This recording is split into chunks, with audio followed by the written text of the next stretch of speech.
এটা মনে করবেন না যে কালকে সুপ্রিম কোর্ট পুরো সঞ্জয় রায়কে ফাঁসি চড়িয়ে দেবে, রায় দেবে কালকে সুপ্রিম কোর্ট।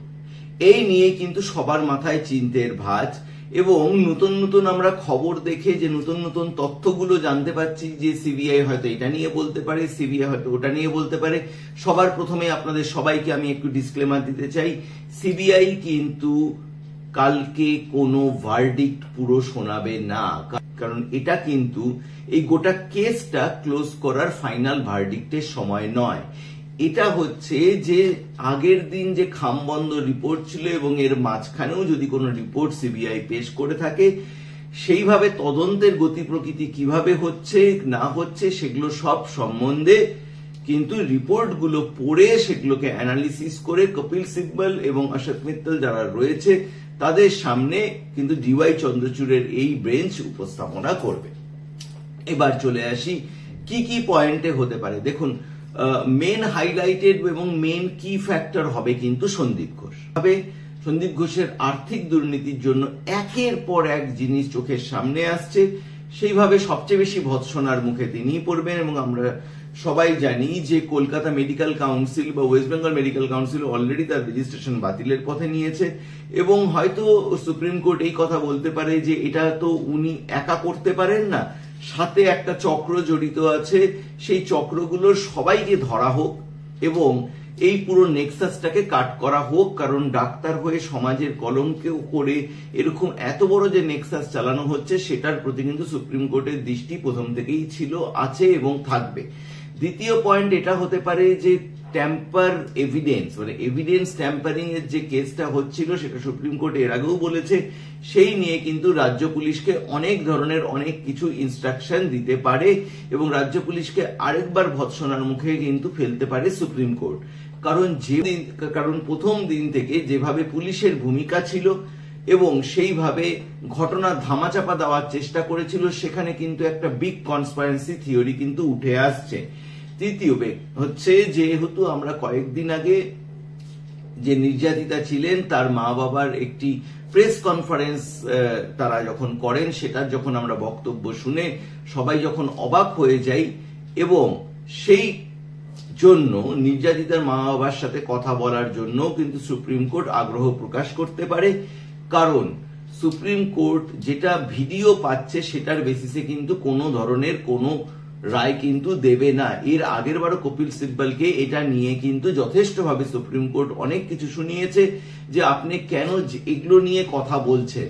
তো এইখানে একটা বিশাল ইম্পর্টেন্ট জিনিস, যে যেভাবে নির্যাতিতার মা বাবারা বলেছে পুলিশ তাকাইতে চেয়েছিল, পুলিশ তাড়াহুড়া করে তাদের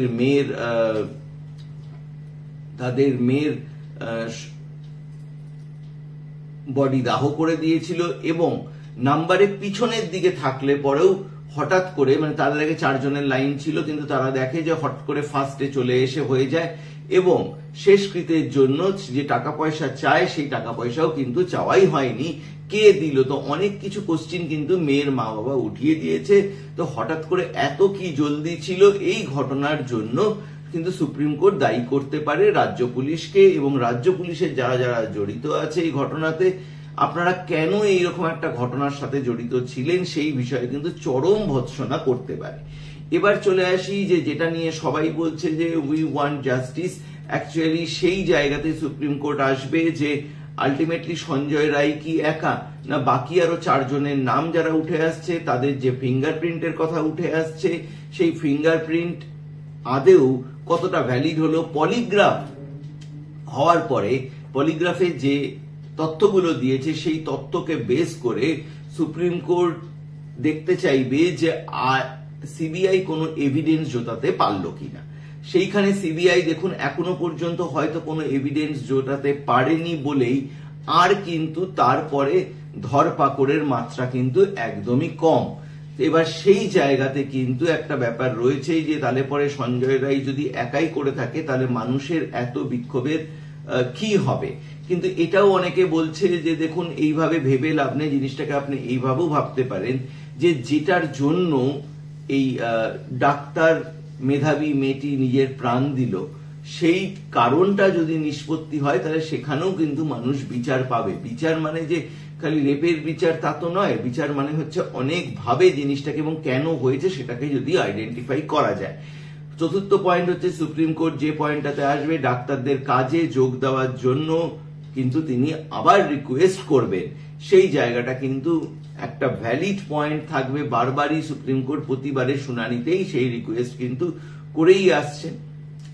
আর নির্যাতিতার মা বাবার বয়ান রেকর্ড করে বা সুপ্রিম কোর্ট এটাও হতে পারে যে তাদের কাছে সিবিআই পাঠিয়ে আরো ভালোভাবে সেই জিনিসগুলোকে জানার কিন্তু প্রচেষ্টা করবেন।